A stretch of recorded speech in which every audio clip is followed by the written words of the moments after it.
Ang mananalaysay na walang intro. Puro lamang halakhak. Sige at magkwento, Captain Kokak.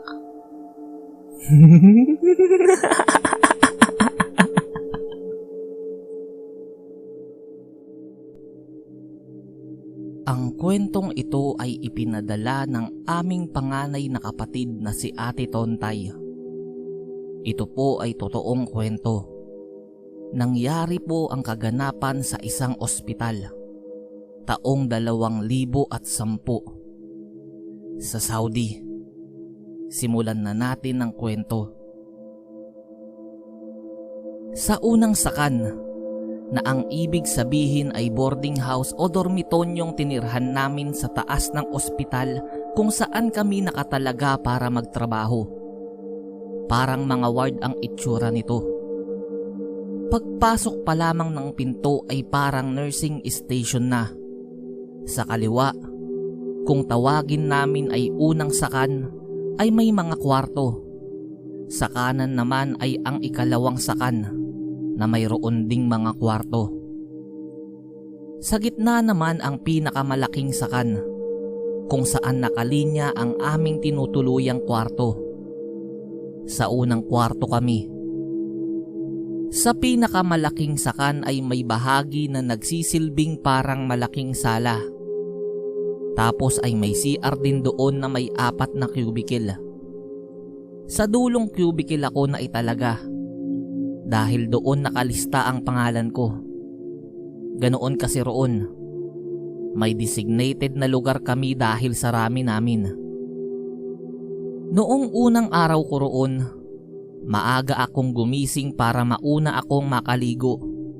May nakita akong batang tumakbo papunta sa last cubicle. Nagtaka ako kung paano nagkaroon ng bata roon. Baka namalikmata lang ako o kung anuman.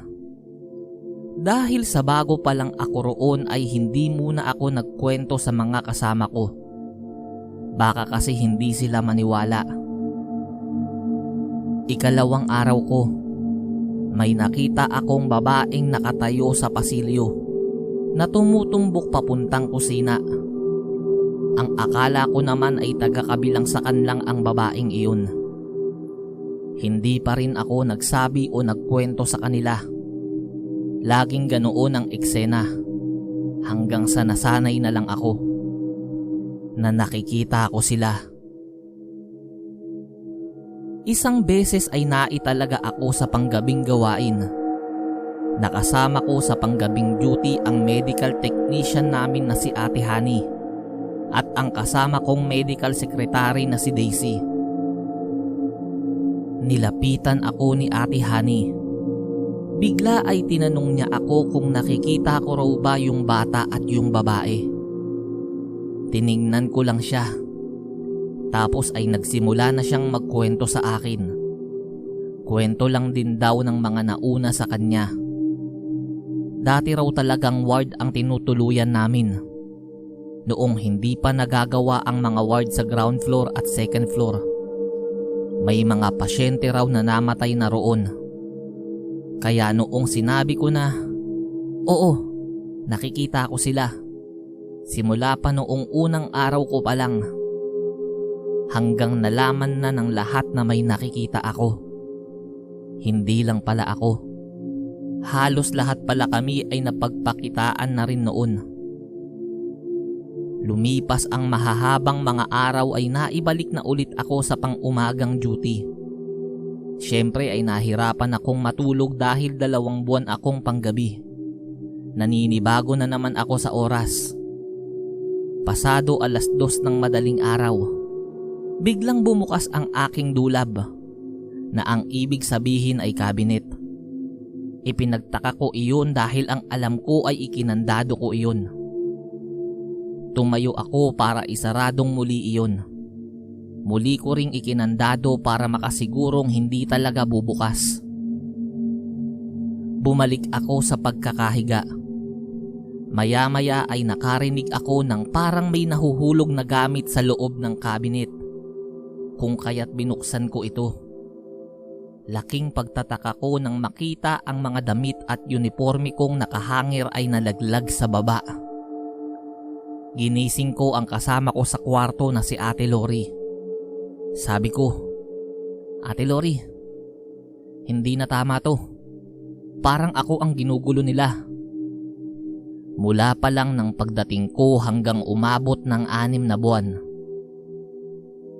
Sabi sa akin ni Ate Lori na magdasal daw ako sabay abot niya sa akin ng rosaryo. Sinabi ko naman kay Ate Lori na pasensya na dahil hindi ako marunong gumamit ng rosary. Alam kong hindi ka rin marunong gumamit noon rin dahil sa relihiyon natin. Nagulat kami sa ikatlong kwarto ng pinakamalaking sakan dahil may nagkakagulo. Nagising kaming lahat. Buti na lang at Biyernes kinabukasan kung kaya't araw ng aming pahinga. Lumabas kami para tignan kung ano ang nangyayari. Nakita namin ang isang kasama namin na si Naila. Naglulupasay ito at umiiyak. Parang bata. Pati na ang boses ay parang bata rin. Tapos ay tumakbo siya papalapit sa akin. Hindi ko alam ang gagawin ko ng mga oras na iyon. Ang ginawa ko na lang ay niyakap ko siya ng mahigpit habang nagdarasal ako. Para kasi siyang sinasaniban. Tapos ay inakay ko siya pabalik ng kwarto niya. Mga ilang minuto lang ang lumipas ay nagkakagulo na rin sa ikalawang sakan. Nagwawala kasi yung isang Indonesian na kasama namin. Si Daisy. Nakapagtatakang lumakas si Daisy. 10 na silang umaawat at nakahawak rito. Pero nahihirapan pa rin talaga sila. Kumpirmado. Sinasapian si Naila at si Daisy. Si Naila ay may sinasabi sa aking salitang Arabic. Ana abkasub mama. Na ang ibig sabihin ay gusto kong makita si mama. Tanong ko sa kanya, when mama inti, na ang ibig sabihin ay nasaan ang mama mo? Hindi siya sumagot. Yung nasa ikalawang sakan naman ay sumisigaw, Abgasub bint Ana, na ang ibig sabihin ay gusto kong makita ang anak ko. Tinanong naman siya ng mga kasama namin na pumipigil sa kanya. When bint inti, na ang ibig sabihin ay nasaan ba ang anak mo? Sumagot siya sa katanungan. Fildulab, na ang ibig sabihin ay nasa aparador. Isa si Ate Lori sa mga humahawak kay Daisy. Nung narinig niya iyon ay pinuntahan niya ako kaagad sa kabilang lakan. Tapos ay tinanong ako kung ano ang gagawin namin. Yung isang kasama namin ay Christian din na katulad ko. May dala siyang maliit na Biblia. Ibinigay niya sa akin iyon at sinabing magdasal daw kami. Nagdadasal kami habang inaalis ang lahat ng laman ng cabinet ko. Isinama ko si Naila sa kwarto at pagkatapos ay dinala rin nila si Daisy sa kwarto namin.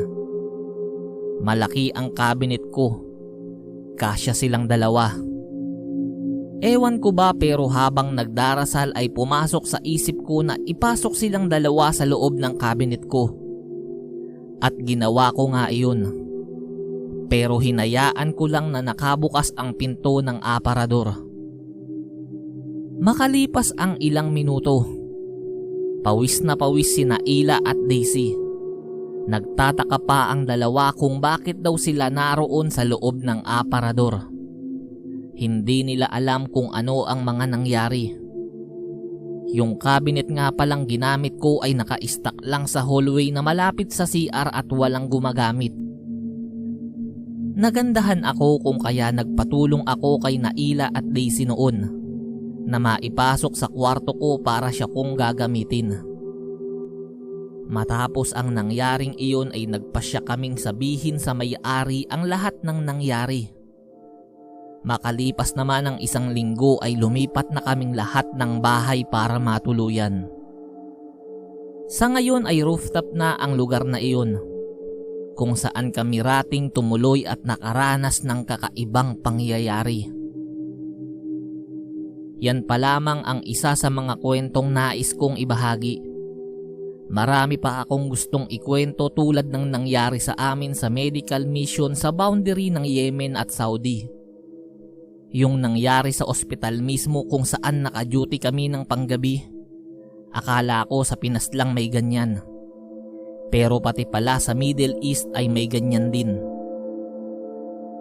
At ang buong akala ko ay hindi naniniwala sa ganyan ang mga Arabo. Pero mas mabilis pala silang maniwala kaysa sa ating mga Pinoy. Alam mo rin, problema ko yan.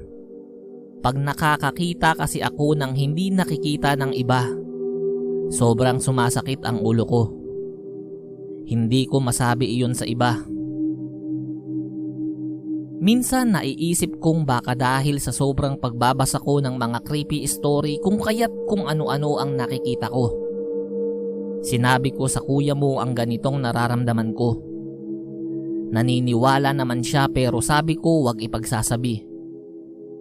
Naniwala siya kasi may kinuwento ako sa kanya noong pag-uwi namin galing sa bahay ng kumpare niya. May nangyari pala roon noong mga panahong nasa Saudi pa ako. Nagtaka siya kung bakit alam ko. Wala naman ako noong nangyari iyon. At iyan ang isa sa mga gusto ko pang ikwento sa iyo na dapat abangan ng iyong mga makikinig.